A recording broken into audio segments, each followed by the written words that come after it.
Hello, my name is Jamie with the MyTarot.org. And I had just given a class a little bit more than a week ago and did it on Zoom.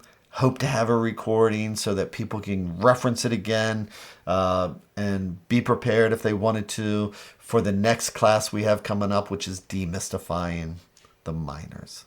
But luck would have it that something happened to the recording. It didn't work. So I'm going to do a recording real quick of what we did the class on, which is how to read the majors. And the way that we're going to do this is by actually looking at the history of the cards. Because like a lot of people, when I first picked up the tarot, I got all the books. I started reading them. The books started giving me keywords. They started talking about the Kabbalah. They started talking about the astrology. They started talking about what the different colors mean and the numerology. And oh my gosh, I would lay out my spread. I'd pull out my book. I'd try and read it. I mean, there's nothing intuitive about this part, doing it this way. And so like a lot of people, I put the cards down. I gave up. But I picked them up again, and I started going through it with the books and all. And I mean, I was getting pretty good. Started memorizing the keywords and all. But then I asked myself one day something that would totally change my approach to tarot. I asked myself, how did they read the cards before the first books were even written? The cards have all these historical, allegorical, archetype pictures on them. And so when I picked up the deck and started looking at them, I got curious, so I started looking at the history. And I had read that the tarot was Egyptian. And I had read that the tarot had come across from the Romani. People, used to call them gypsies, but from the Romani. And I'd heard all these different things. And what I realized is that we actually have the history. It's documented. We have documentation showing that in the 1400s there was a game called Luck, which was a four-suit game that they were playing in the Middle East. It had coins, cups, swords, which were scimitars, and polo sticks, which, what were polo sticks back then, right? If you were Spanish and you were coming across from the Crusades, or you were coming across in a caravan for trade, they saw these cards that they were playing that even had court cards. They had kings in it and things like that. And they brought that game to Spain. And we know that because there is documentation talking about this card game that people are playing. So great. So we've got the four suits. Polo sticks become batons. And the scimitars, we call them swords. So they're playing the game.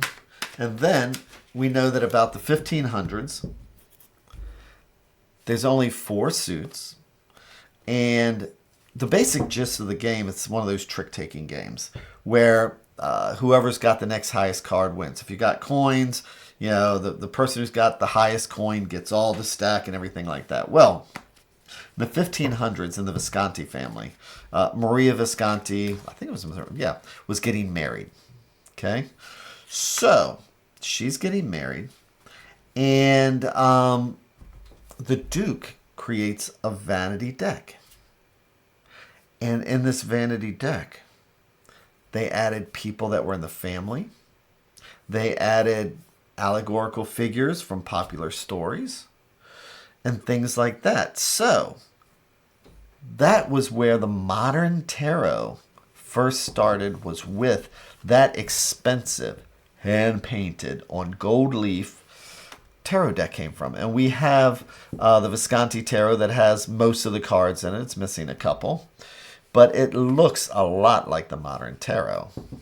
So, from that point there, us poor people see the rich people playing this game. And so what do? We want to play the same game. So, woodblock printing had been around for a while. And somebody took the wood blocks and started making cheap cards that us regular folk could start playing the tarot as a game using cards that we would recognize today. And there was an evolution of cards. There's a lot of different versions out there. But in then it comes along, what was it, 1760, I think it was, for the Conver deck. That deck would be the foundation for all the other decks going forward that we recognize. Because the tarot deck that we recognize today, the majors would use that as the foundation for it. Because there was the evolution where the cards, once they were being played, people would use them for divination. There's we have it documented that it's like, somebody's playing a card game and somebody's reading cards, like for fortune telling. And this guy, de Gebelin, sees that. And he's writing an encyclopedia, and he looked at the cards and he said, well, obviously these cards are Egyptian. So he created an Egyptian history, called it the Book of Thoth. And so that's where the history started getting convoluted, because keep in mind the Rosetta Stone hadn't even been discovered yet. So he just he needed to sell encyclopedias is what it comes down to, because he was writing these encyclopedias. So he started adding information, and then other people built on that and built on that. And then ultimately, because of that, they started adding the astrology angle to it and the Kabbalah. And that's all really interesting stuff. And to tell you the truth, once you learn the foundation of tarot, adding the extra correspondences can actually enhance what we're doing. But when we go through the cards, you're going to start seeing that it's like, oh, this is just ordinary everyday stuff, because the original tarot did not have any of that occult, the Kabbalah, the astrology, and things like that. So, and by doing it this way, our main goal is we're going to use the history to understand the tarot. And by doing that, the cards are going to make more sense.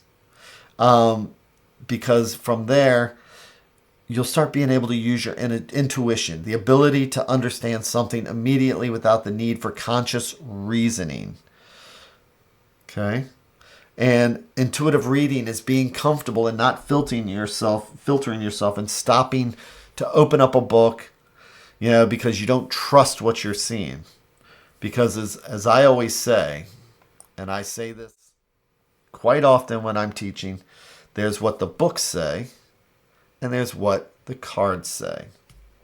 Because what we discover is that from the 1700s to the 1800s, there's a lot of writing about the tarot.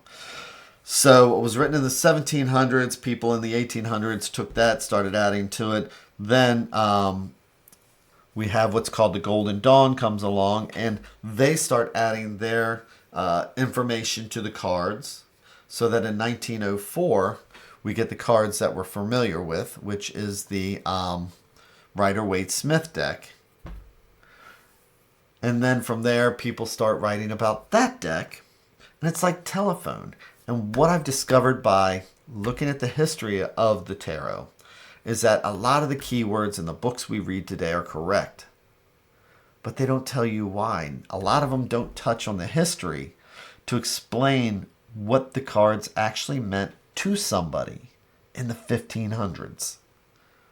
So that's what we're going to do today. We're going to look at the cards, not using the keywords, because it's like a game of telephone.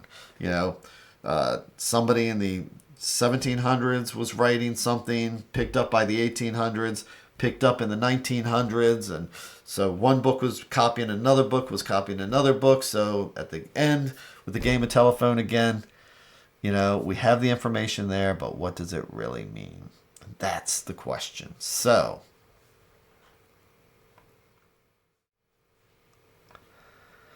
we're going to use the Conver deck. So, the Conver deck is the one that all the other decks are based on. This deck is the one that Arthur Waite, who created the Rider-Waite-Smith, used, that Pamela Coleman Smith used, and then they developed their own tarot decks because with the Golden Dawn, this secret society encouraged people for growth, for personal growth, to learn the tarot and create their own decks. So Arthur Waite worked with Pixie, Pamela Coleman Smith, to create the Rider-Waite-Smith deck that we know.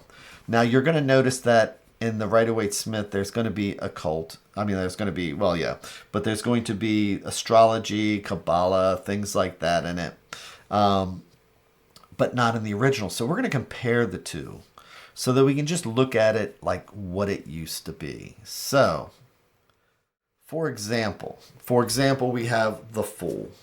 So the 0 card. With the Fool, we can see originally that it looked like some guy, he's got a spoon with a bag there, and he's being scratched. And with the original tarot here, what is the Fool? But it's somebody who may not be paying attention, doesn't even notice that he's being scratched.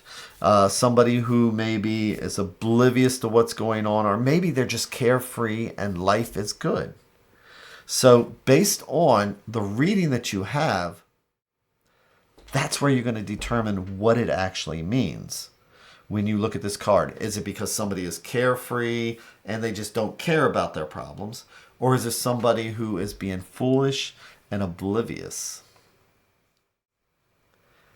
And here we have Pamela Coleman Smith's card, where on the right-hand side, you see somebody who's about ready to walk off a cliff, even though a dog is trying to warn them. So see how the two decks are actually kind of similar here? The Magician. So originally it was called Le Battleur, which means the con man. So originally, if you look at this, we have the first one being the Magician, Le Battleur. This is somebody who does like sleight of hand. You'd find him in a carnival. Now, if this is a trick-taking game, the Fool is 0, and the Le Battleur, or the Magician, is 1. That means anybody with a trump card 2, 3, 4, 5, and 6 would be able to take this card. So how did they originally see this card? Well, when you look at this, it's interesting. He has all the implements. We have the wand, we have the swords, we have the coins, and we have the cups. And what it is that when we look at this person, we would want to see what the Fool would see. And the Fool would see somebody who was able to make things appear out of thin air. He would see somebody who could do sleight of hand. Somebody who, notice that he's holding a wand up here. And he's looking over here, almost like he's distracting you. So it is about manifesting. It is about all the skill it takes to create something out of nothing. So when we see the Magician, that's what it's about. It's about being able to create using our skills, manifesting, being able to, make things happen.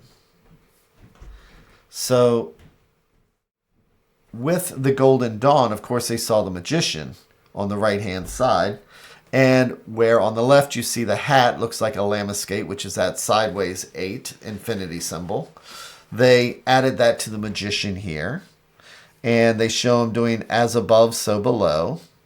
And, he looks much more regal because they all wanted to be a magician. That was the point of, the Golden Dawn and secret societies. But originally, this is the Le Battleur. And you can see how he does it and what he's doing. So when we're reading, how would we read that particular card? So if we're looking at it from, as we go through, look at it like this. We have, how does it affect our home, our job, and our spirituality? So with the Magician, for work, it's our skill to make things happen, to create. At home, same thing. It's about applying what we have, applying our knowledge to make things happen. And spiritually, it's about manifesting. It's making a decision, I'm going to make something happen. And making that decision so that it will. And we're going to apply what skills we have or need to develop to make it happen. So that's what we're going to look at when we see the Magician. Next, we see the High Priestess. So on the left, we see Le Papus. On the right, the Le Papus. Le Papus becomes the High Priestess. So this is kind of interesting. So what is Le Papus? It's the female pope. What? Okay. So with the female pope, if this is the 1500s, you would know the story. There's a couple different ways it could be, as far as who this could be. The Visconti family had somebody, the story that I could go into, but I like the story of Pope Joan, 1500s. Who was Pope Joan? So Pope Joan, she was this woman who was spiritual, knowledgeable, intelligent, and she studied the Bible, she studied religion, and people would want to hear her. So back then, if you're a woman though, how would you be able to progress in education? She would dress like a man. Okay?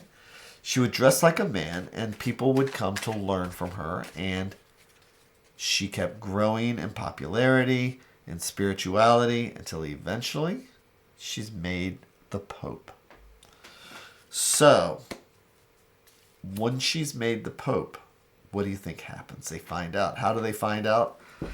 You could actually look this up on Wikipedia, Pope Joan, or anywhere else, because there's some interesting pictures. But essentially, if you look at some of these woodblock printings, it shows the Pope Joan walking, in a procession, and a baby is being born. And in some of them, it's almost like a full-grown person's falling out, But she had a baby during a procession. And so, back in the Middle Ages, what do you do with the woman who's intelligent, smart, and all this stuff like this, and she does something like that? Well, you stone her, you burn her, but that's the legend of Pope Joan, and people would have known about that. So, thinking about this with our Pope Joan, on the left-hand side, we see this person sitting there. Maybe she's pregnant. She has that secret knowledge, that mother instinct, that intuition that goes with it. She has a book there, so she's well read. And she has information that we want. She's presenting this information.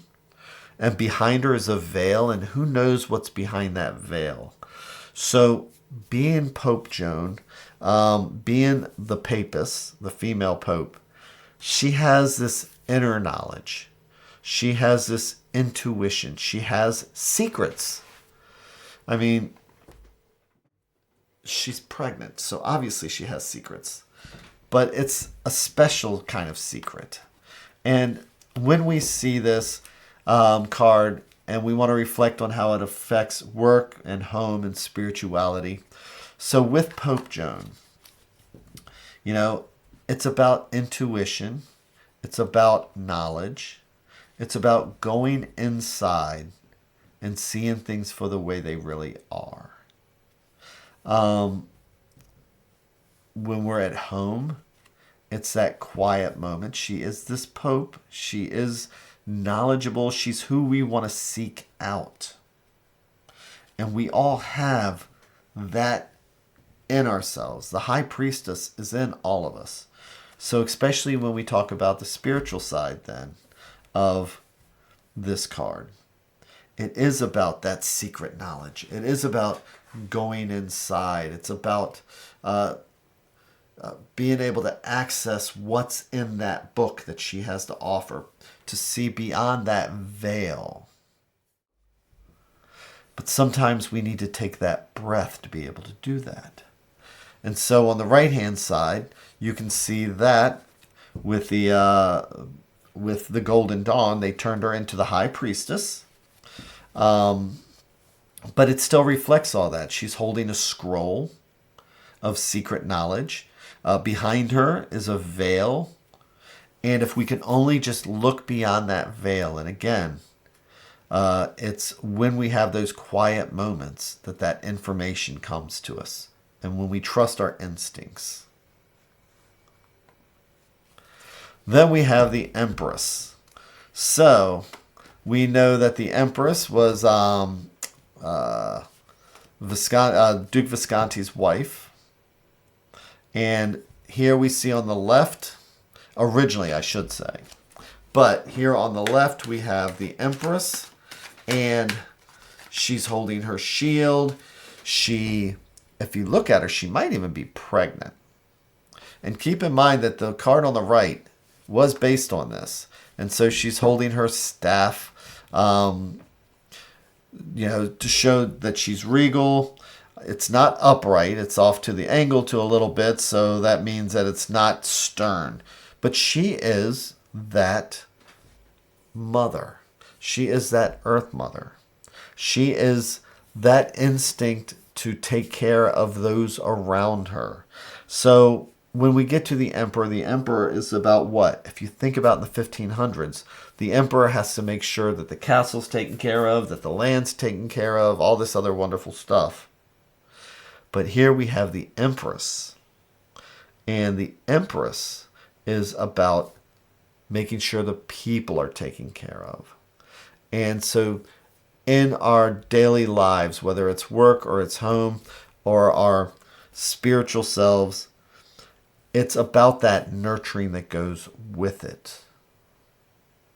Making sure those around us are taken care of, making sure it could be somebody that we want to trust. And so this might even be a person that we want to go to.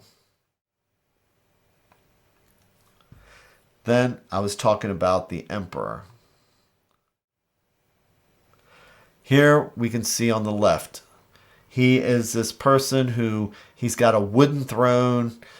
He's got his eagle shield. He's defending. He's ready to leap out of that seat at a moment's notice because he is there to defend the kingdom. He's there to be there if something happens. He's there as the protector. And so if we look at that as for work, home, and spiritual selves, it's just that. At work, sometimes we need to make sure that, emotions are important. But sometimes we just need to get our things done. We need to charge in there. We need to be the person in charge. And that's what the emperor is. He's the one with the family that makes sure that this is about doing what has to be done, not letting our emotions and feelings get in the way. Sometimes we have to put those aside and just plow forward. So it's interesting on the right because, we talk about astrology and how they added that. So that's why the rams are there on the right-hand side. You can see the ram's head for Aries. And they've got the king here in a stone throne. So it's important to notice how, severe looking they are. And they're not loaded with jewels and all these other things because this is card 4. So card 5 is the one that's going to be able to trump this particular card. And what do we have for card 5? None other than the Pope, Le Pape, the Hierophant. So, let's think about the 1500s, if you will. You have the church and state. And so this is Italy. And the Visconti family often were at odds with Rome and the Pope. But we know who's really in charge. When you look at this card, you're going to see that it's not the emperor that has all the jewels and all those things like that. The Pope is the one that has the jewels and the gold and all these things. So when we look at this card, keep in mind in the 15th century, though, what this would mean to the average person. The church is what gives us our rules. Now, I have this thing about religion. A lot of us do. So, putting aside my own issues, in the 1500s, the church actually is what gives us our traditions. The church was the one that was give us these rules. They would give us our schools. They would be the institutions of learning and things like that. So for all the negatives or anything like that, they did give these things to the people. And so, again, in the 1500s, if you're looking at the Pope and you're looking at the church, you're seeing all those rules. And the thing is about that is that these rules are written down and you do not deviate from them. So when we're reading the tarot, how could we equate this to today? Well, what else has rules that you're supposed to follow? What else, our society for one, but if we're talking about when we're doing readings, we look at work, home, and spirituality. So at work, our jobs, institutions, the government, they're the ones that tell us what to do and how to do it and when to do it. And at home, we have our own traditions. We have the things that we follow. We have our rules that when we're raised. We get these rules. And spiritually, these are the things that, we look at the Pope and we can see the supplicants here. It's like we're actually learn from our elders. So when doing a reading for somebody, whether it's about work, home, or spirituality, sometimes it's about saying, it's about learning the rules. It's about following the rules and doing what we're supposed to. And that's valid. Other times, it's about breaking out of old traditions, things that held us back or held us down, things that we believed but no longer are valid in our lives today. So when we see the Hierophant, when we see Le Pape, what we're doing is we're actually looking at the institutions and our traditions and seeing how that applies to the spread and to ourselves today. So is this starting to make sense where, when I give the classes, I ask somebody, what does this mean? And they start throwing out keywords. It's like, we know the keywords, but what's the picture say? I often use the example of what the fool sees. We would sit here and say keywords because we're knowledgeable, but the fool would see, exactly what's in front of him, where we see the Pope. We know who that is because sometimes the fool would be fed by the Pope. The fool knows that you follow the rules, and the fool knows that if you break the rules, then something's going to happen and it's not going to be good. So it's about seeing things from the perspective of the 1500s. Then we have the Lovers. So originally, if you see on the left here, we see that there's a Cupid up above and there's an older woman to the left, a younger person to the right, younger girl to the right. Then we have the person in the middle. Now, that's totally different from what we have with, you know what? It would help if I do this. Oh, there's the card. So, when we look at this, again, the older woman on the left, the younger person on the right, and the person in the middle. And then we have Cupid up above. Now, for this card, what's going on? Well, most likely the person in the middle is deciding on who they're going to marry.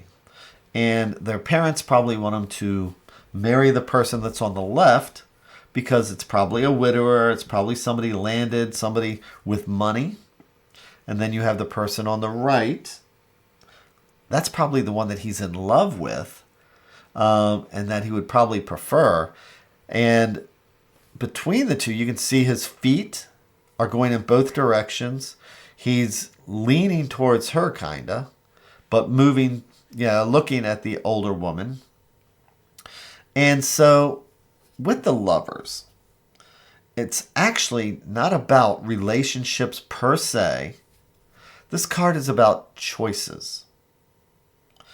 So we can see that the woman on the right has the red sleeve. She's got it holding his heart. She wants his heart.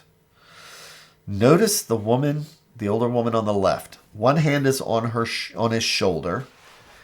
And the next hand, that's the lower hand. Look at where it's kind of going. Like, it's going kind of towards his crotch. Because she has that knowledge. She knows how to, she's going to use her wiles, since, she is older. So he's trying to make this choice. Now, we have a problem here because he needs to make a choice. And often when this card pops up, I'll tell people, this card will pop up sometimes because if you don't make a choice, then something will make that choice for you. Because up at the top is Eros. It's Cupid. And so during class, I'll often ask people, it's like, who is the one god that Zeus is afraid of? And that's Eros, because even Zeus, if he gets struck with that arrow, will, has to follow that call. So the person in the middle needs to make a decision. Cupid is about ready to release the bow. And if he doesn't make his decision soon, that decision is going to be taken away from him. So how do we look at that with the lovers on the right? Well, notice that we have the guy on the right and we have the flames in the tree. Okay, which flames represent passion and heat and energy and things like that. And he's looking at her longingly.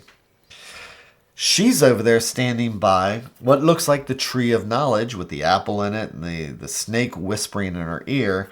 And she's looking up because she's trying to be spiritual before the snake can convince her otherwise. And above we have Gabriel, who's blessing the whole union and the whole cycle that's going on here. But the thing is, once again, is that he has the passion and the heat that's trying to make the decision. She has the tree there with the tree of life and the snake whispering in her ear. So again, it's all about those choices we have to make and those things that will pull us one way or the other when trying to make those decisions.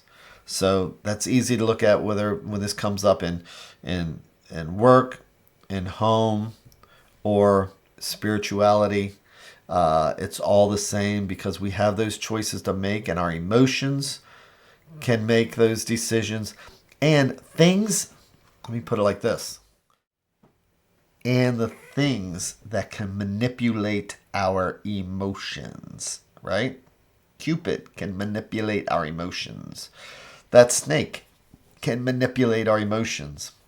That tree of life with all that fire and passion can manipulate our emotions. So it's about the choices. And yes, it can deal with relationships, but it can also deal with a much broader range. So from there, we have the Chariot. So with the Chariot, what is the Chariot about? Well, when the tarot was first created, let's talk about that for a second. It's called a triumph. the trumps, right? So the cards are in order. So think about what a Roman triumph is. A Roman triumph would first lead in with like prisoners and the booty and stuff like that was captured. Then next would come the soldiers and lieutenants and all these things. And then you'd finally have the conquering hero come in his chariot riding. The whole procession is all about him. I mean, that's kind of what the tarot is and how they would base the cards without having numbers on the original tarot because they didn't have numbers, but they knew what they meant. So the triumph is all about that hero, that person coming in. So when we look at the card on the left here, we can see, he's coming in, he's proud, and he's obviously accomplished something.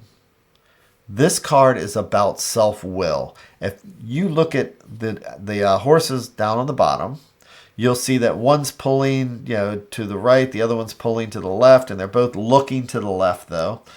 And so is the charioteer because he doesn't even need reins to have these horses go where he wants. These horses are going to go just based on his self-will. He's going to decide something's going to happen, and they're going to do it. And so that's what the chariot is about. The chariot is that triumphal chariot that says, I am going to accomplish this. Home, work, spirituality, it's the same. It's I am going to accomplish this. But keep in mind that with the chariot in a reading, sometimes it's good and it's like one of those things that says, put everything else aside and just make it happen.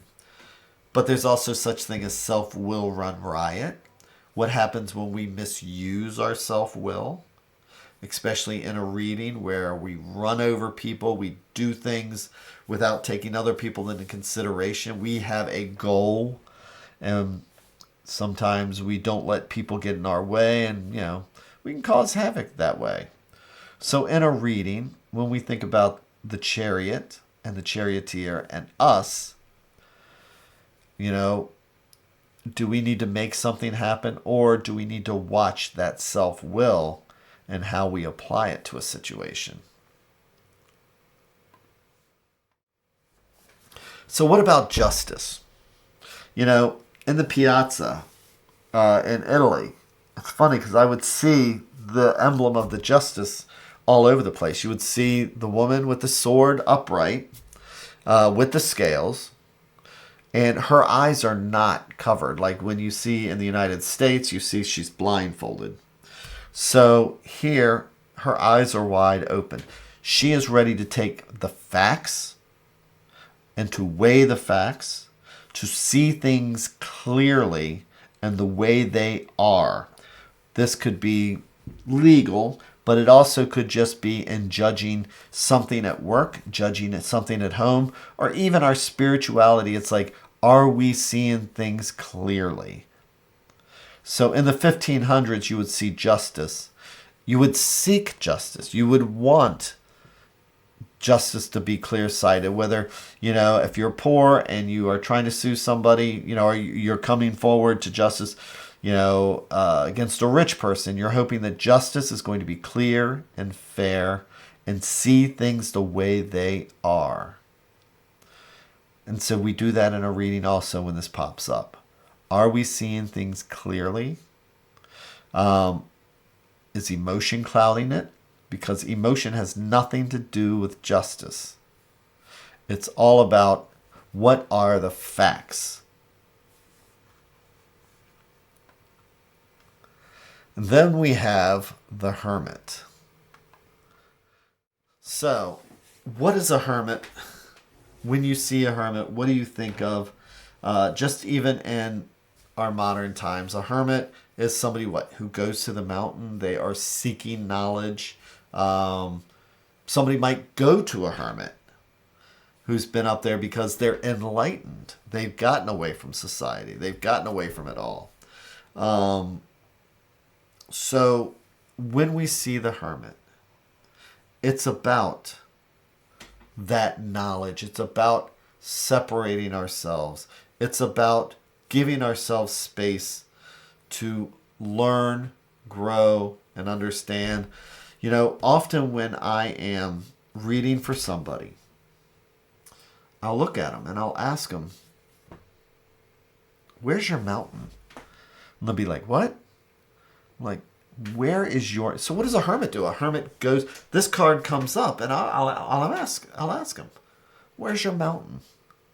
Where do you go when you need to get away from everything? For me, it's my tarot room here. This tarot room brings me total joy and peace of mind. I do a tarot meditation every morning online. I have over 600 videos. This is my mountain. Other people may have a room. Some people may have just a set of pillows. Wherever they throw those pillows down and they sit on them and they close their eyes, that is their mountain. Some people, it's literally just going to the real mountains. So when we see the hermit, it's about that, taking that time, taking and separating from the world so that we can reflect on what we need to know without all that noise and everything going on, so that his lamp can guide us, and we can see the light if we just look and reflect long enough. So then we have the Wheel of Fortune. So, Wheel of Fortune. What do we think of that when we spin it? We know that, you spin the Wheel of Fortune because what comes up comes down. Things happen in a cycle, especially whether it's work, whether it's home, or spiritually. What's up comes down, what's down comes up. And that's how they saw that in the 1500s also. So there's different variations of this, but when we look at this, so one of the variations, they show that on the right it's I will reign, and on the top it says I reign, and on the left as he's coming down it's I once reigned. So they're showing you that wheel that constantly goes around, and it shows that even though we are on the downslide, life is a wheel and it's going to come back around. So we can see how that would affect work, home, finances, and things like that. Sometimes, though, when I'm talking to somebody, it's like, can we influence the Wheel of Fortune? And I think you can. I often say that if you do the next right thing, you get the next right thing. So sometimes I think that when the wheel comes up, it's like, yes, it's accepting that, for good or bad, it's just part of that cycle. But, maybe sometimes based on our actions, we can weigh which way it goes, how long it stays in a particular location. And again, notice that I'm not going into any of the esoteric stuff that we see on the card. I'm just reflecting on what the original card looked like, if that makes sense. So, now we have strength. So, notice something here, though. Because here we have card 9, which is justice. 7.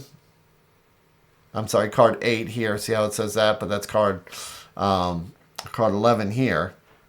Originally, justice was card 8. But because of the Golden Dawn and because of astrological reasons, they moved justice to 11 because of Libra. So when we get up here to strength, let me pull that up.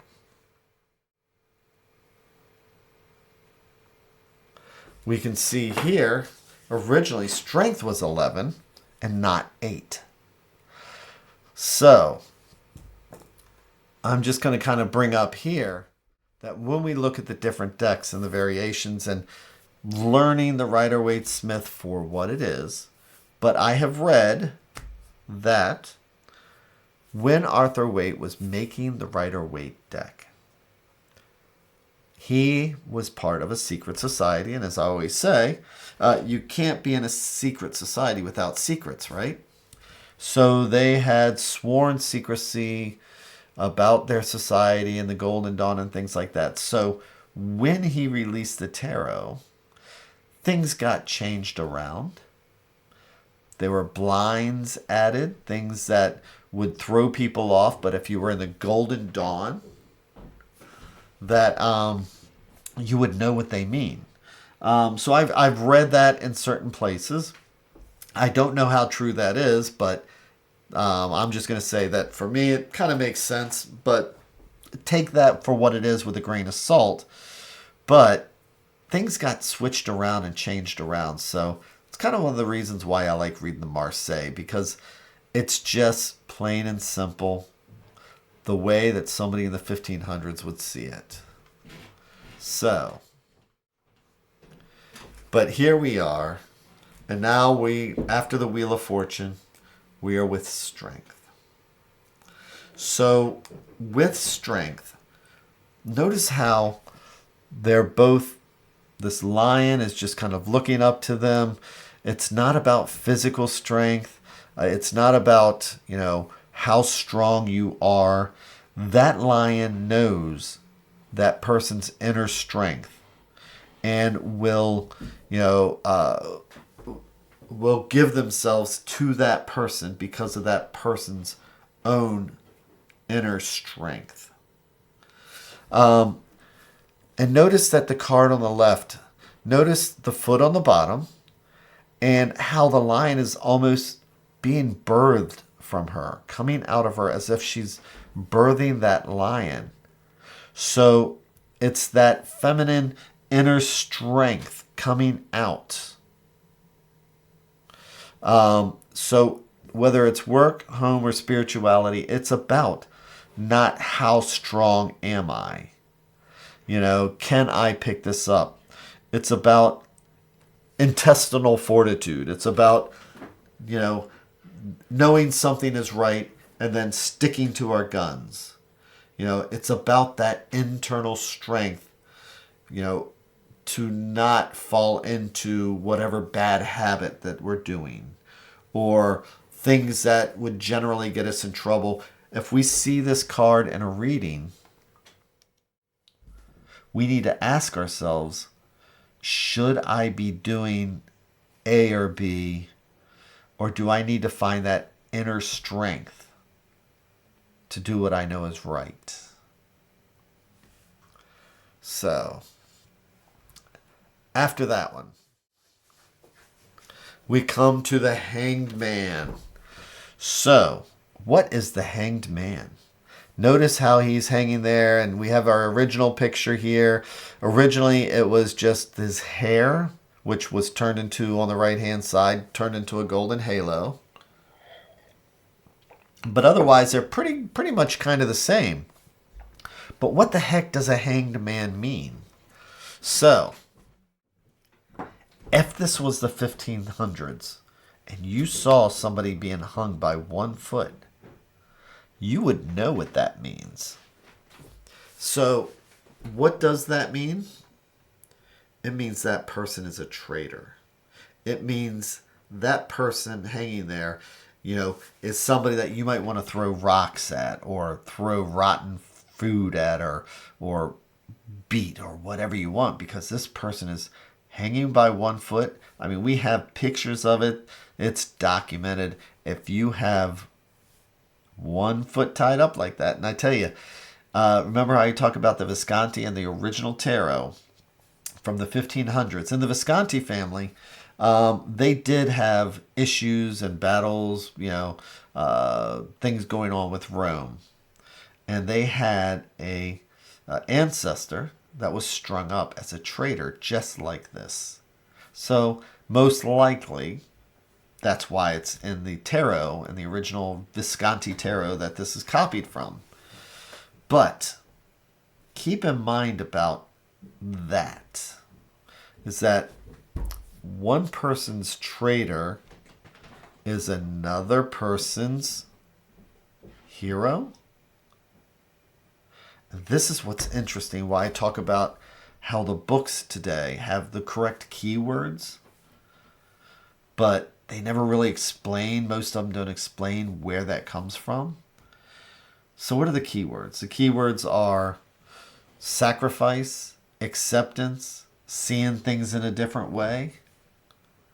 So if you are a traitor, that means that you saw something that you knew was not right, which means you were willing to sacrifice whatever it took to bring about what's right. You got caught, and the people in charge are like, no, So you get hung up as a traitor. But he knew that there's a chance that he would be caught as a traitor. He was willing to make the sacrifice, and he definitely saw things different than other people, right? So when we see the Hanged Man now, let's think about that. Let's think about the sacrifice that we need to make. We need to think about the acceptance that comes with that, and about seeing things in a different way, a different perspective. And when you're hanging there, I mean, let's face it, it's one of those things also about patience, because you ain't going nowhere. So how can this affect work, home, or spirituality? Well, at work, sometimes you need to stick to your guns. Sometimes it's like, I know what's right. And, I may need to walk out, or may need to do ABC, but I'm sticking to this because it's what's right. And sometimes even with home, we make sacrifices. There is, what's right and what we should do. And are we going to follow that path regardless of what other people say? There's a lot of relationships where, if you go with that person, your family's going to consider you a traitor.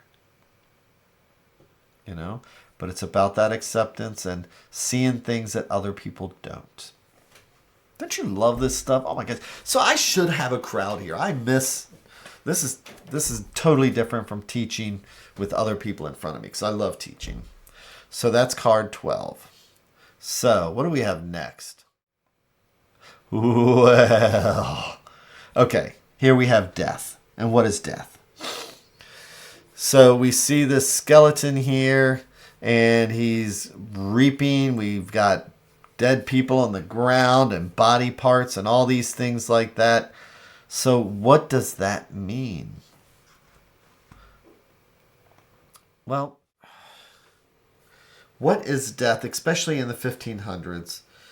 People would pray for the dead because it's about transition, going to a better place. Sometimes when we are going through things and when we are reading cards for ourselves or other people, whether it's work, we lose a job, it feels like death. It's that transition. It's that inevitable, but sometimes it's something that we have to go through. And we know it's really hard to let go right now. But as Helen Keller said, one door doesn't close without another one opening. So just like nature, it's like, as the cycle happens with winter, things die so that in spring something new can sprout. So nobody says transition is easy, but it's one of those things we have to go through. So when this card pops up, It's not somebody's going to die. It's not something tragic. It's about that. When I read the cards, I always want, the cards are never all good or all bad. The cards can be, both sides of it. So this card pops up. Sometimes it's even like, here's the death card, and we're talking about work. And I'll look at a person, I'll say, you know what this card means. You're just not ready yet. And they'll say, I know I need to do it. I need to go through it. I need to just rip that Band-Aid off. I need to go through that transition. That's what that card means. And that can be a good, positive thing. So, oh yeah. And at least we forget. Don't forget it's like we have kings here, and when you look at it. We have kings, we have paupers on the bottom down there. The Rider-Waite-Smith, we've got, like the religious figure. You know what? Rich or poor, poop happens. And you just have to go through it and find the positive. That's always hard to do. And I don't say that to people, but it's like, what can we do to make this a positive thing? What do we have to do?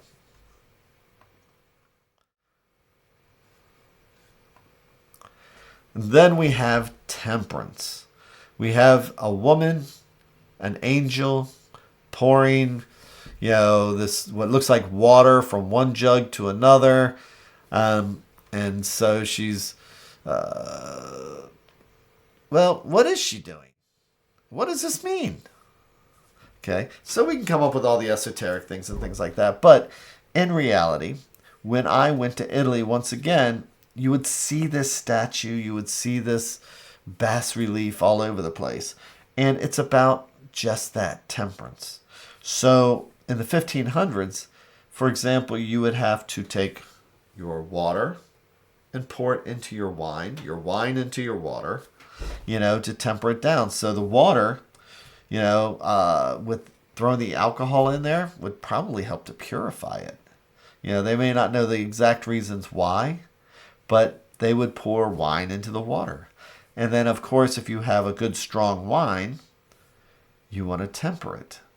So you're going to pour water into it.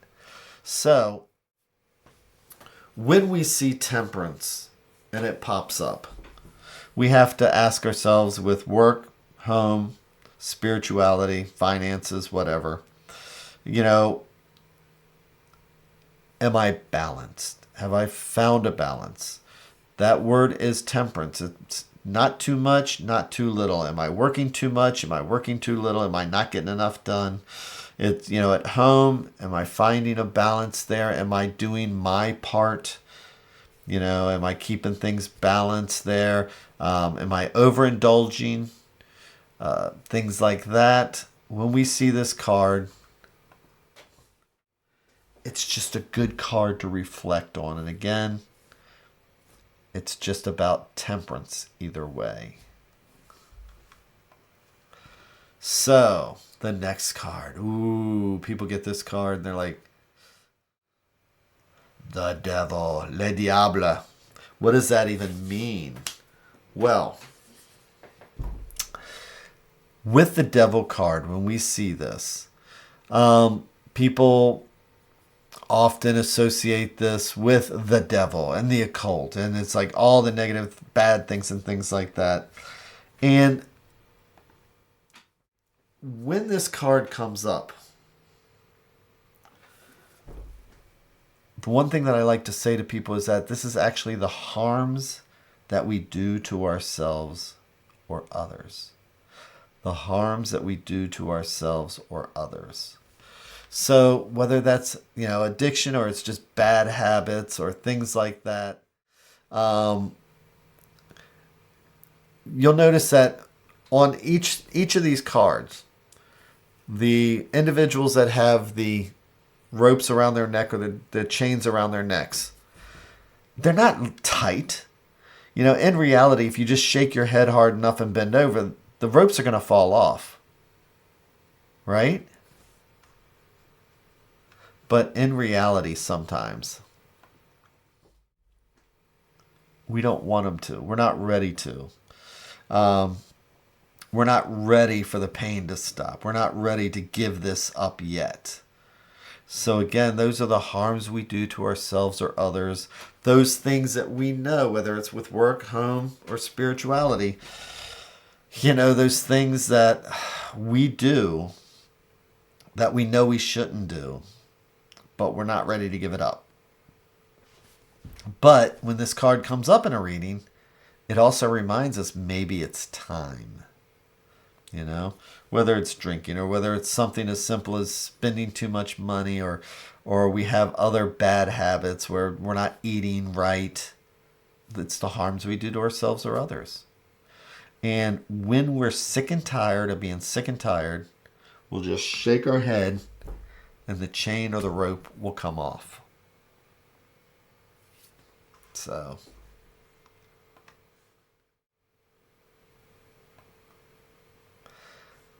the Tower. Oh, another one of my favorites.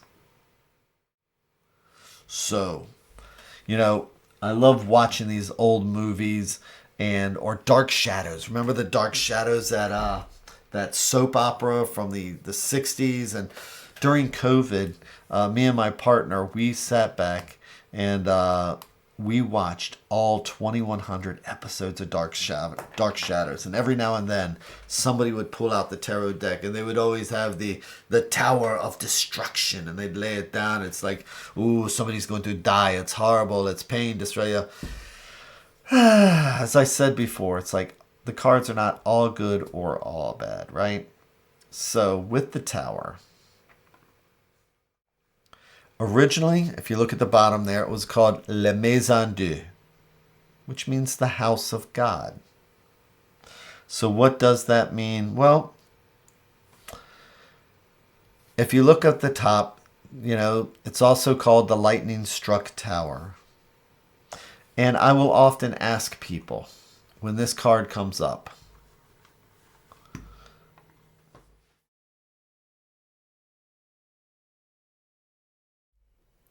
or when I click the right button, I'll often ask people, what's the one thing that hurts more than a lie? Sometimes people get it, but I would say that 80 to 85% of the people, they'll say things, betrayal or, somebody leaving or all these things. But the one thing that hurts worse than a lie can be the truth. Because the truth can bring down kingdoms. The truth can destroy families. So when we see the lightning struck tower, in the 1500s, we think of this, it's the light of God coming in. It's the light of truth that's bringing that tower down. So, whether it's work, whether it's home, or spiritually, sometimes, isn't it better to just accept the truth, even though it can shake us to our very foundation? But sometimes that needs to come down so that we can build on the truth. We can build something stronger with a stronger foundation. So yeah, this is that thing where it's like it's that light of truth. It's those things that sometimes we know. And I'll be talking to somebody and it's like, the conversation will be, but don't you? And they're just like, I'm just not ready to accept it yet. Or it's like, I didn't think of it that way because something might have happened. But it's a chance to build something positive. Would you rather live the lie and build on that, or accept the truth and start something from there. So, again, when we read the tarot for ourselves or others, we want to see the advice. We want to see the positive side. What is it that we can learn from these particular cards? And with this card, it's like sometimes finding these things out, revelation, realizing, it's what we need to know if we're going to keep moving forward.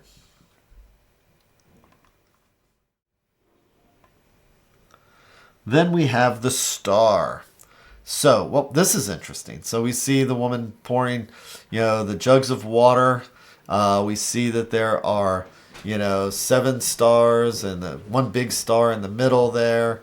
What does it all mean? So, for the other cards, for the most part, we find the references. We know what they are. In some of the earlier cards, the star was actually showed a person looking at the stars through a telescope. But we don't have a strong historical foundation that shows this particular picture.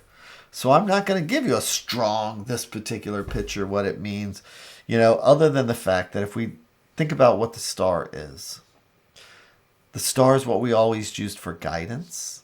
The star is what we always look to when we need hope, when we need something to show us a direction. That's where the 3 wise men would follow a star. Water is always about spirituality and emotions and feelings. But when we see this, there's even a little happy bird there in the tree. When we see the star, traditionally, it's seen as hope, guidance, faith. But the other side of that I explain to people sometimes is that, I tell them the story of Pandora's box. Most people know about the story of Pandora's box. She was given, and it was originally a jar. You can look it up on Wikipedia. The full story is there. She has this box. She opens it up, and she lets out all the evils of the world. But a lot of people don't finish the story, because if you finish the story, there was one thing left in the box. You know what that was? It was hope.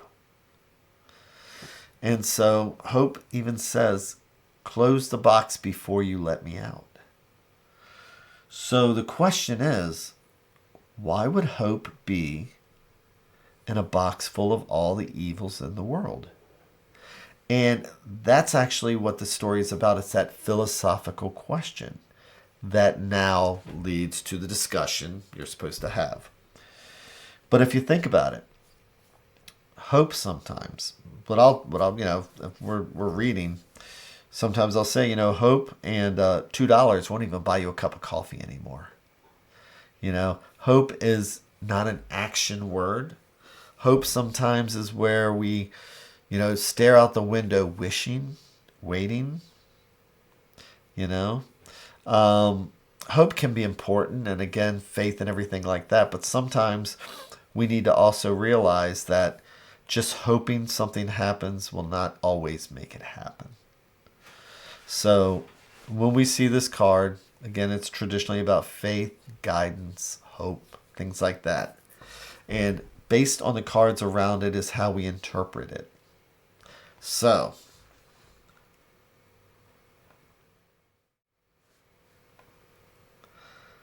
now we have the moon, la lune. So what's cool about this one is that, oh man, I'm trying to remember how to pronounce it. I'm going to look it up here for a second. Hold on for a second. So, I'm like, what are you doing, Jamie? It's like, I'm looking something up. Dog. Boy, that's not really professional, is it? Okay. Entretien et loup. So, when we see the moon.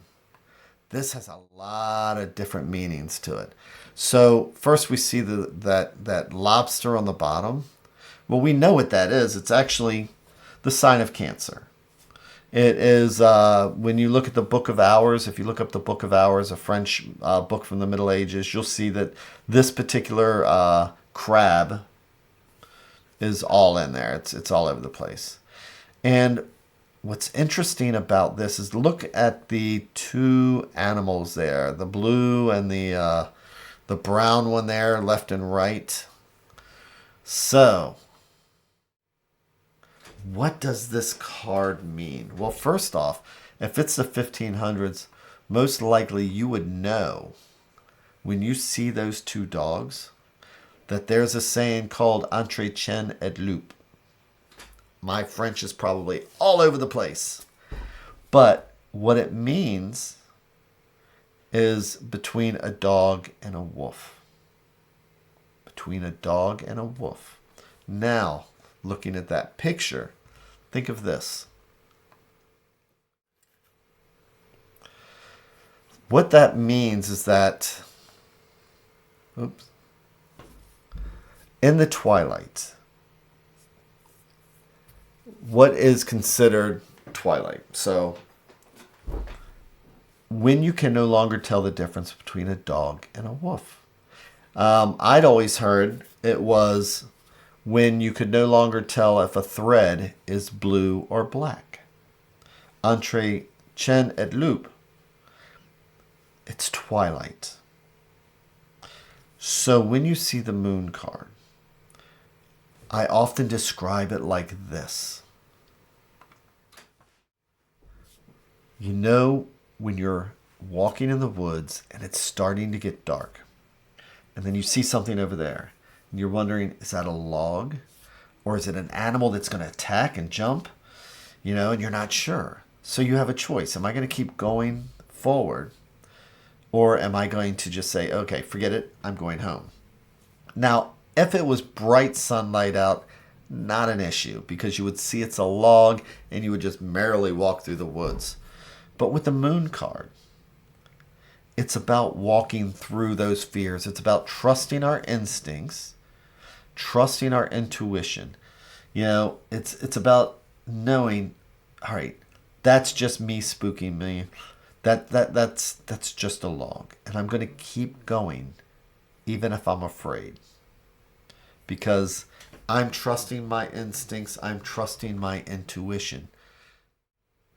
So when we pull the moon card up, we have to ask ourselves, you know, is this fear going to hold us back from doing what we need to do? Is this fear real? You know, is it something that will keep us from going beyond those two towers? And it's about finding the courage to trust our instincts and to trust our intuition and to do what we need to do. Sometimes it's to do what we need to do, even if we're afraid. So that's why I love this particular card. Entre chien et loup, between a wolf and a dog. So, next we have, what do we have? We have the happiest card in the deck. We have the Sun card. I mean, what else do you need? It's like, here we are. It's card 19. We're getting close to the end. And here's where you can see the sun is shining and the companionship. And they're like children. And it's all those different rays. It's one of those things that we want to achieve. It's one of those things that we want to see, that we want to be. So when we see the Sun card, you know, if it's work, if it's home, if it's spirituality, if those any of those questions, it's about the positive. It's about shining the sun and seeing the positive. You know, it's ultimately the goal, isn't it? We want that happiness. We want that freedom, that spiritual freedom, that childlike freedom. So when we see the sun, it's that positive outlook, the positive aspect. It's that goal. It's that inner child joy that, you know, even in the worst of times, sometimes, yep, the sun is still shining. Even if the clouds are out above, the sun is still there, just waiting to peek through. So it's about just believing that the sun is out there and enjoying it. It's like, if it's a good period right now, work is going good, enjoy it. The sun, if it's a relationship, it just brightens our day. In spirituality, it's about reaching that point where we can breathe and say, it's okay today. So that's the sun card, and just finding the positive. And then we have judgment. We have the three people on the bottom praying and looking up at the angel, and the angel is tooting their horn. So what is judgment? Well, what is judgment? It's not justice, it's judgment. I call this the karma card. It's that card where it's like, where we reap what we sow. Where our actions will define what we get and who we are and how we are. Sometimes when we're tired, and this happens to all of us, sometimes we do things we normally wouldn't. Sometimes it's like, what was I thinking? And we've all felt that way. And that's where the judgment card comes in, because, did we hurt somebody? Are we cheating? Are we doing this? Are we doing that? It's the karma card. Again, if you do the next right thing, you get the next right thing. If you take shortcuts and somebody gets hurt, well, generally that comes back around. So with judgment, it just asks us to take a look at our actions and where we are, what we're doing, and are we doing the next right thing? Are we doing this right? Where are we going with this? And if it's the karma card, what do we expect based on our actions? So, what's that lead us up to? The last card in the deck. So, here we are, and we can see it's the world. We've got the laurel wreath there because we've made it. We've got what some people say is a hermaphrodite. That's why she's covered like that, which is the balance. It's the yin and the yang. And, it's the last card in the cycle. Sometimes when you run a race, the finish line is where your victory is, woo, and then it's like when we get to the world, it's what do we do after we win the race? This is where we get to understand, see that there's a completion. This card is 21. So I do believe when I teach the tarot, and I'll be teaching this also with the minors, that the tarot is a cycle of 10. And so if this is a cycle of 10, 20 is the next cycle, this is the first card. So it's card 1 in the second cycle. And it's about new beginnings. It's where do we go from here? Are we ready to start a new chapter? It's a big book that we have, our book of life, and we may be coming to a conclusion with this chapter. It's about being ready to move forward from there. So that's the world card. So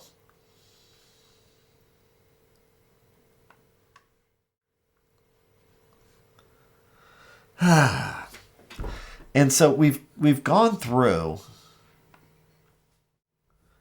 and notice I've done more about storytelling than keywords or what is the astrology, or what is this, or what is that. You know, these cards are actually laid out in a somewhat logical manner. You know, because we talked about the triumph and one right after the other. When we see these cards, notice how that's a person, that's a person, that's a person, that's a person, you know, and then that's a person. And then from there, we start moving beyond individuals into, we start learning about society and other people around us. And that's where love comes in here and our choices. Now we're talking about not just individual selves, but we're talking about the next step, our next level in spirituality. You know, that self-will, you know, love, self-will, justice. And originally, the Hermit was actually called Time, because time trumps, yeah, I'm just going to say this. Time triumphs over all of those, doesn't it? So whether you're king, whether you're pope or anything, guess what wins? Time.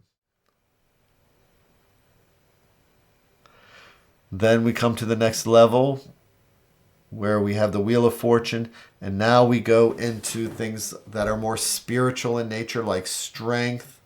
And again, here's with the patience and acceptance, and we have death, and then we have temperance, these spiritual angles, and then the things we struggle with, you know, and then we have the Tower, where we're dealing with truths, and we're dealing with hope and faith, and we're dealing with fears, and then we start dealing with conclusions, because we're at card 19. And we are ready to transition with judgment till we reach the world. So I hope this kind of helps, so that when we start reading, that that we don't have to go to the books. We can trust what the story in the card is telling us. Because again, somebody in the 1500s would not look at the Hanged Man and say, well, that's patience and acceptance and seeing things in a different way. You know, a Visconti may look at his relative and say, that's somebody who sacrificed and was willing to accept the consequences. You know, and they saw things in a different way. You know, they're going to tell the story of it and not using the keywords. So one of the things that I ended the class with was I had two people get up, and I had them select 4 cards. Okay. And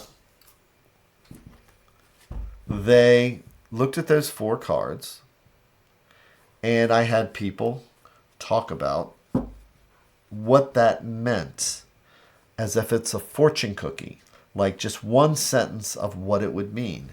And I'm going to give you an example of that. I'm going to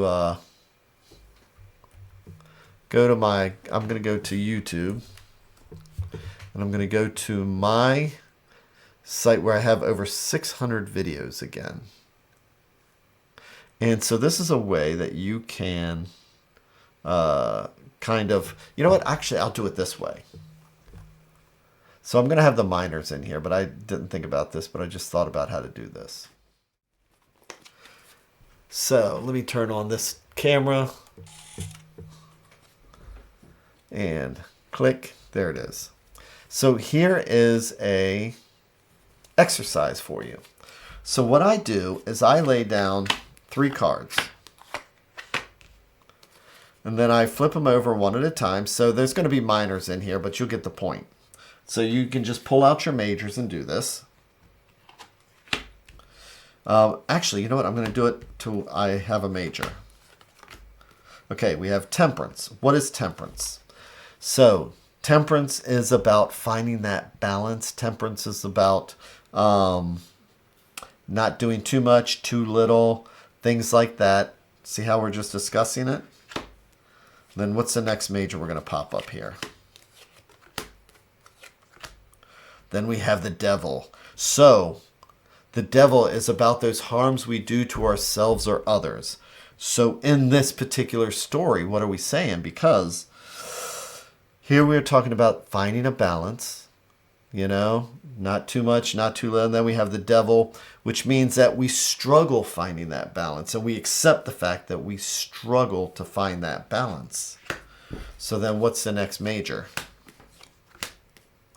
Which is the magician. And what is the magician? The magician has all of his implements on the table. He's got a coin, a cup, a wand, a sword. Remember, he's the one who, is able to make things manifest, make things happen. He's skilled at doing that. So this is us applying our skill and what we know.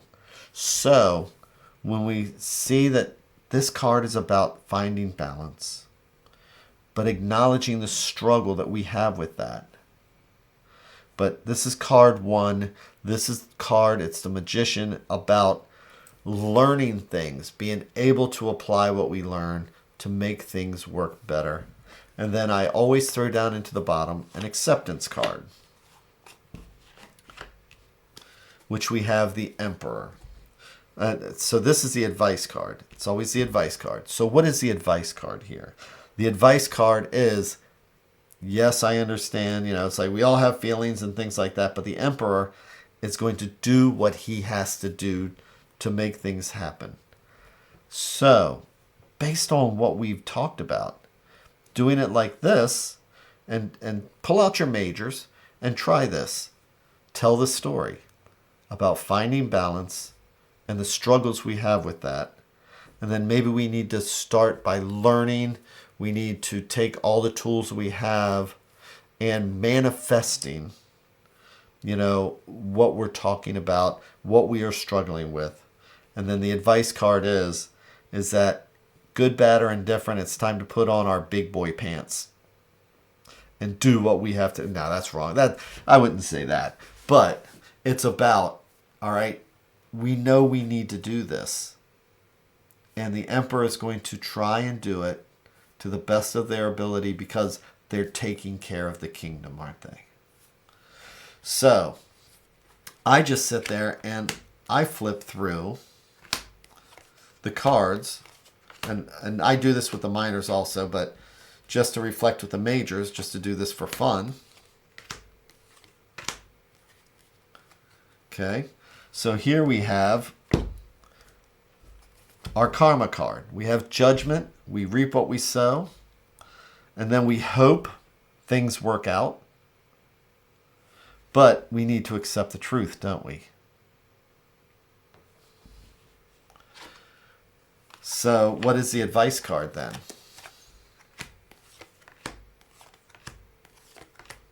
Oh, I'm sorry. Oh, look at this story. The advice card is the Hanged Man, which we know is about acceptance, sacrifice, seeing things in a different way. So,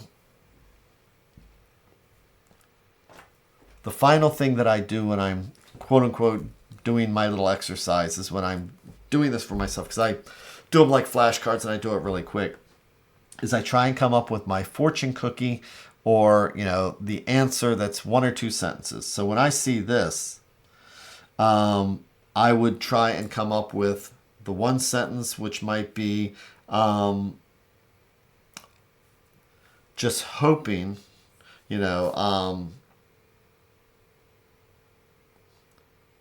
just hoping isn't enough. We need to be willing to sacrifice for what we need. It's this is a spread of being willing to sacrifice, even though we know the consequences of dealing with the truth. That's really what it is. Being willing to sacrifice, and be willing to accept the truth. So, that's a lot of fun for me. Pull out your majors. Do that.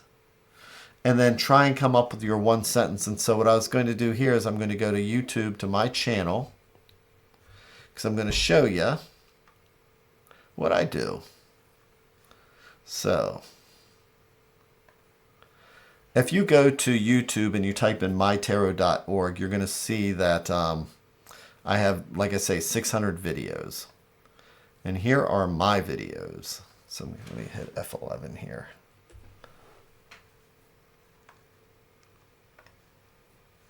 Let me switch over there. So every morning at 7:15, I do a morning reflection. And you'll find when I do the spreads that, let's see if I can expand that to where you can see. Well, I do my 4 cards here, and then I come up with the one sentence, finding a new perspective for our emotions. So that is what I did for this one, which there's that spread there. Finding a new perspective for our emotions, because I look at this, finding the balance, the Ace of Cups. And so it doesn't, when you do this yourself, you don't have to be perfect every time. It's just trusting your instinct and coming up with your own little sentence there. So with that, you can go to the YouTube channel. You can see my examples. You can join me at 7:15 in the morning tomorrow, Monday through Friday. And you can watch me do what I'm doing here. And you can also prepare for the next event, which is going to be demystifying the minors. So with that, thank you again very much. And take care. And it'll be a lot more fun when I have a whole bunch of people. Thanks again. Bye.